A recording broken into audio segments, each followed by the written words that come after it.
Hello and welcome to this very special episode here on RPG Familiar. We are once again joined by the lovely and talented Vixen. Hi. And of course we have Emma here, a staple of the show now. I think you're a staple once you've been on 4 things, and that's officially now. Oh, perfect. Exciting. Full-time cast member. Today's a very special episode because we're actually here to discuss a bit of content written by Vixen herself. She's written a book. Go ahead and tell us a little bit about that before we get into some of the questions that we have. Yeah, well, Apocralypse was a Skyrim fan story that I had developed just kind of for fun. With my TikTok, I had kind of fallen out of doing like shorter videos, and I wanted to do something that was really like kind of a plot. I took to Serana because she's my favorite character, like she's my favorite cosplay to do. I took her story and I took my favorite DLC because I love the Dawn Guard. I love you.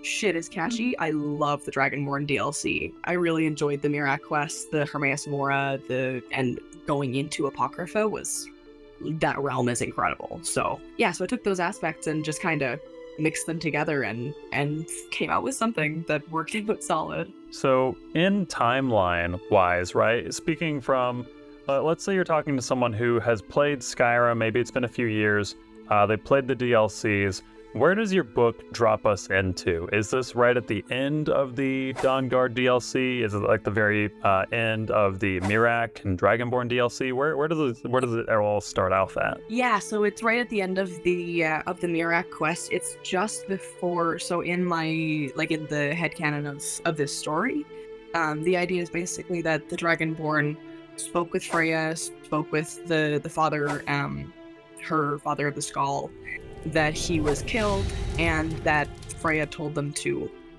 go into the book, but that they didn't have the right supplies.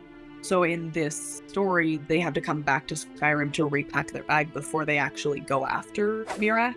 I based their home in Lakeview Manor because it's my favorite. I loved it so much. It's my favorite home. So I based them there, and it kicks off with the Dragonborn just kind of waiting to have their evening like chat and hang out with Serana now that it's time for her to come out. And yeah, it follows that ending, but it doesn't follow the Dragonborn. So where it would normally, you pick up your potions and then it would follow, we leave, we go to Solstheim. It ends with, the chapter at least ends with Serana watching them leave and watching them walk down the path.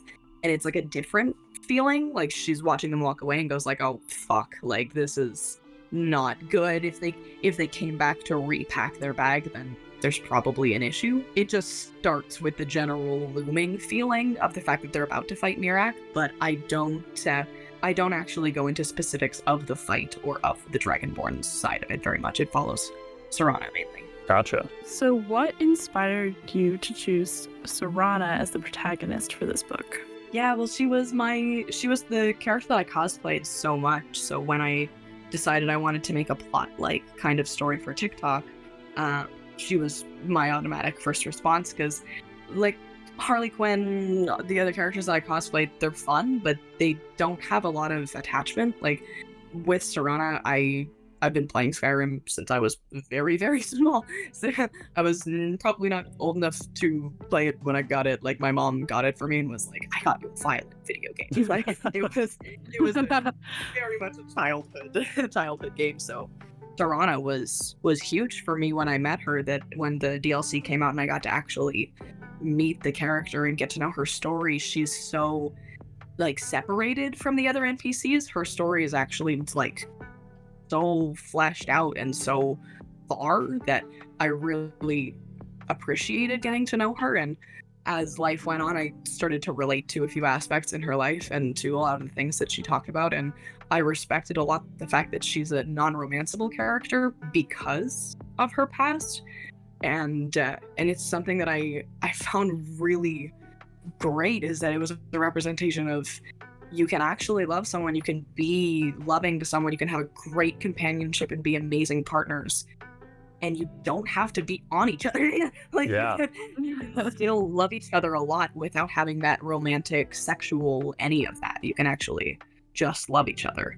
So I liked that a lot, and I love and growing relationships like that. right, like it made it a lot better for me. So especially with the cosplay, then she's a character that I related to really heavily. So when I realized that people enjoyed content of her, like it wasn't too hard of a choice for who I wanted to write about. I'm glad you brought up the non-romanceable mechanics of the Serana character. I wanted to ask though, can you discuss any complexities or challenges in like portraying a deep non-romantic connection between Serana and the Dragonborn, and what were your views on that dynamic as you were writing the book?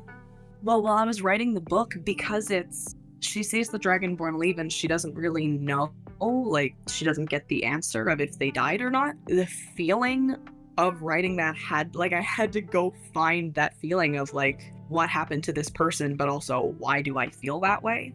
And that's actually a big part of why I gave her a therapist. That's one of my favorite parts of the book, was that she finds a health facility, because it's in the future after she's done everything that happens for the first half of the book. She comes back to the world and she's in a really advanced time where there's technology and cars are kind of a thing. Like they have dwarven spiders that ride around. So kind of like ESO mounts, like the dual riding ESO mount. Which Oh yeah. also that came out just around the same time as I was writing Apocralypse, and the new Hermaeus Mora DLC for ESO came out the day that I had planned my release. Oh my god. Wow. I had told all of my friends, I was like, yeah, like June 5th, I can't wait, like that's gonna be the release date, and I wanted to do a summer release, but I couldn't do it last year because it wasn't written, so this is the one, like it's finally almost ready to be finished and I can actually do it. And then they put out the release date and I went, oh, I need to finish this now. Yeah. Shit. I need to finish this immediately. In dealing with immortality, how does Serana grapple with the passage of time and the world-changing events in Skyrim? Yeah, so that actually also loops into her therapist, because she, with the change of her coming from when she wakes up in the fourth era, that wake up call, she kind of knows the world around her, but she doesn't recognize some things. When you like talk to her, she won't recognize certain stuff. I wanted to keep that aspect because I find it so funny. I didn't want to lose that aspect of like her being kind of alien almost to the planet that she's on, but I also wanted to make her sophisticated and all fancy vampire-y. So I feel like every vampire could benefit from a therapist. Yeah, her So true. they become sort of best friends and like really just good buddies. There is a whole arc where Genevieve is a big part of how she moves on from the Dragonborn, and like she's moving forward with thinking that her friend has passed away, and she has to spend, it's kind of like a court ordered almost, like Oh my god. her therapist tells her, you're a vampire, like you're a vampire, so you have 100 years. You have to spend 100 years now growing, like coming back to society, giving back, because she started a war over what happened with the Dragonborn and their disappearance. You have to give back to the world. You have to be a person before you can go back to your big old castle and hide in your cave. I'm glad you brought up the war, because I was actually just about to ask. In the last video that we had you on here, you mentioned that Serana went a little mad. She started infecting everybody. And I know from reading a little bit that some of that is sparked from, some divides between vampire culture and human culture. Could you describe that process a little bit? Yeah, so it was kind of hard to pick. I kind of wanted to make it Lydia, but I did want to implement that she was kind of at odds with the other companions, and I chose Aola specifically as the person who is kind of not like bitter towards her, but cold, like cut off. She had no idea what it was actually like to be living under, like hiding from the sun, hiding from people, hiding your eyes from people, hiding your skin, and the inability to feed. Like, she's a werewolf, she feeds, she eats. Yeah. She has feasts, and she goes out on hunts, and she has actual companionship. which is something that Serana was lacking in because of her racing with Harkon and her staying in the castle. So, well, everyone hates Serana because, oh, well, you know, she eats people, and oh, well, when she's fighting and stuff, she raises the dead, and it's terrifying, and the dead walk through towns because of her, and, like, there's whispers and rumors. So Ayla was never fond of her because she's a creature, but Ayla is also a creature. So that's kind of what sets Serana off. Her realizing that the Dragonborn hasn't come back after 2 years, which is, you know, she's like, oh, it's only 2 years, but also, what the fuck? They're like a mortal person. It's been 2 years. So what happened? She's looking for her friend, and in that search, she ends up in Whiterun, which is what brings her to Ayla and makes her realize that, like, these people are not her friends. Ayla gets angry at her for looking for the Dragonborn. When she finds Ayla and Ayla's telling her off, she tells her, well, Ayla specifically says to her, she's like, oh, well, our friend has a job and they're doing it, so what are you doing? Oof. She was like, but, like, our friend, it doesn't take that long. like it doesn't take that long most of the time. So Yeah. they sort of go at odds because Ayla sees her as this frustrating companion that's trying to more or less stop the Dragonborn from working, whereas Serana has that gut feeling of going like, no, there's something wrong. But the thing stopping them is that their culture difference, their big separation, where Ayla can't see her as anything but inferior and as like this dramatic vampire or whatever. Yeah, this like threat. Yeah, right? So I wanted to know, how do you explore her vampiric abilities and powers in the book, and how do they shape the storyline? Yeah, so it did change a lot with I played ESO, which made me kind of realize that vampires are a lot more than what Skyrim kind of lets on. Like it doesn't give you a very big idea of what vampires really have.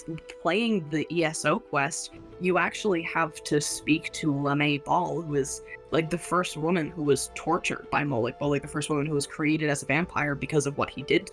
So it's a harrowing quest, like it's mind-blowing, but all of the abilities are so different. Like there's really incredible powers in there that aren't added to Skyrim, so I wanted to kind of, like, in a headcanon kind of way, theorize that if Serana tapped into her blood magic, she would be tapping into really, really old vampire magic, which would be ESO. That's 1,000 years before Skyrim.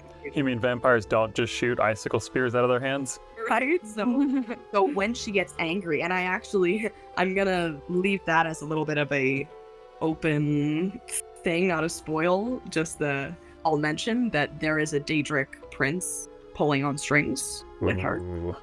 So with that Daedric prince, she thinks she knows who it is, and she thinks she knows what's going on, and she starts she's seeing hearing voices and seeing shit, and she starts using her anger and her emotions to fuel her magic, which completely changes her body as well.